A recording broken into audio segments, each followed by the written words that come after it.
This is episode 171 of Zen and the Art of Real Estate Investing with my guest, George McCleary. George is the principal at McCleary Realty and Development. He's been doing that for a while, but he's got a new gig, and it is the founder of Squatter Defender and Title Fraud Defender. We're going to get all into Squatter, and it's based on George's experience. George, welcome to the show. Happy to be here, Jonathan. Thanks for having me. Yeah, this is an exciting one, and we were talking before about some commonalities on the squatter things, but this has only been going on for you with the squatters thing for about a year, right? That's right. Yeah, it really started for me officially after I went viral back in February on Super Bowl Sunday with a video I made called I Stole a House. And that's what propelled me to viral fame and really got me into the whole squatting scene. And I learned a whole lot along the way. And then I decided to really kind of jump in with both feet.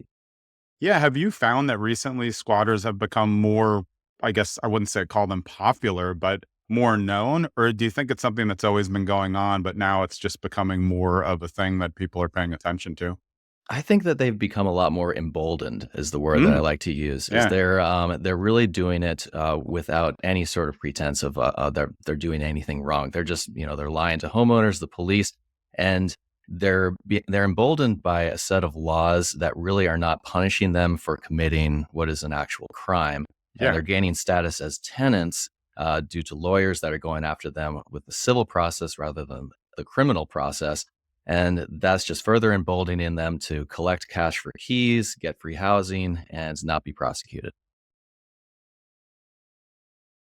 So information is out there, not only information about what properties are vacant or being worked on, how much they cost, and what these squatters can hope to extract. But then because there's so much information online, people are learning that this is a viable scam. Yeah. And it's True. Yeah. given rise to a class of people that are actually doing it professionally. Mhm. And not all of these are like homeless drug addicts. In fact, a lot of them are working professionals that have just kind of figured out that they can get away with it. And so if you can live in a $2 million house, like there's a guy up in Seattle who just goes house to house in like Bellingham or Bellevue, and he just lives for free in these $2 million houses until they figure out a way to get rid of him. In fact, he's found a way to extract money from the Housing Justice Project, the tenancy advocacy organization. I think he got like 80 grand from them. It's absolutely mind boggling. But It's kind of crazy to me though, because it's definitely, well, I get for burglar, you have to have the intent to commit a crime inside, which still would be, living there. But I guess that's the argument. But your worst case is still a trespass. So it should at least be on there. And then when you have a couple on your record, I don't know, but I can see it. Look, there's one thing that I think about. People can create things that normally weren't businesses and turn them into businesses. I always think of people who stand like at the edge of freeways. There was some video a few years ago of someone who then he did his day picking up, money and change from people and then got into a white BMW and drove away. And you're like, yeah. really? Like people are going to do this? Yeah, they're going to do this. Like it's unfortunate, but yeah, people are looking for opportunities to get in there.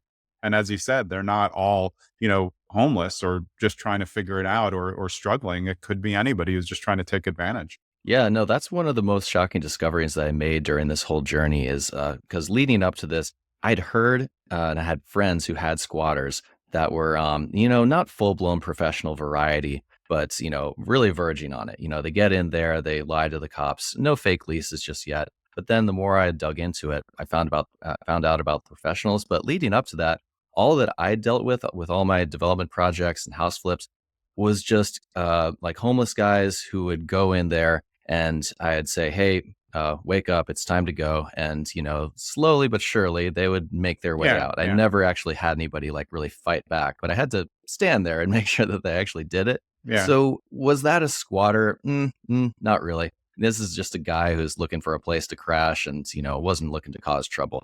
These people that we're talking about today, the actual squatters, these are guys that are willfully and knowingly committing a crime. Yeah. And the real tragedy and the crazy part that makes it all crazy is they're not actually being prosecuted for it the vast majority of the time.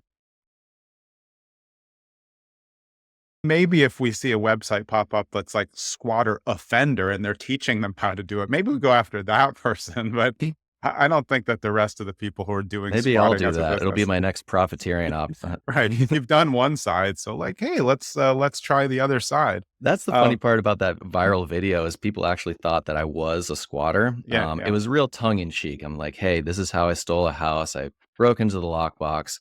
I went inside, I moved my stuff in, and then when the cops came, I showed them a fake lease. And so I'm going through this like as the squatter. yeah, yeah. But if you go to my profile, I'm clearly a real estate investor. But what happened was the video got taken down because they thought Meta or TikTok, they said, all right, this guy's committing a crime. We can't have this. But people downloaded it and then they started reposting it. And that's Yeah, I actually mean, how things really went viral and got a little out of hand in terms of people not knowing that I wasn't the actual right, squatter. right. Yeah. Yeah, it's hard to get that tongue in cheek when you're on the internet and just looking for a 5-second clip to rail on somebody. So George, now if you're looking to buy a next property, like what's your favorite asset or target asset right now in your career? So it's changed a lot over the years. At first, I was thinking small multifamily, single family. And these days, I will still absolutely do a single family, but it's harder to cash flow a single family now than it may be ever in history. Yeah. It's not an easy thing. And so these days, right now, I'm building multifamily. I've got a development project here in Portland, 24 units, and then a industrial project. And that's out Mm, in Hermiston, Oregon. And so my favorite asset class right now is anything that makes me money because, but yeah. if I had to pick, I would probably pick a light industrial flex space contractor garage. That's awfully specific, but that's what I'm building out in Hermiston and Stanfield specifically. And Yeah. I really like that because it's a lower cost of construction. It's simple to build. I can tell you, building multifamily, especially in Portland, is can be a real chore in terms of getting Yeah. things permitted and going vertical. But for new purchases, I will never fall out of love with multifamily. That's what I've always had in my career. I've owned places big and small, um, and there's always going to be a need for people to have a place to live. That's never going to go away. And all the other asset classes, I got love for them except for retail. Never liked retail, Yeah. but but yeah, no, that's I'd say if I had to pick a long term marriage partner in the asset classes, it would be Class B small multifamily.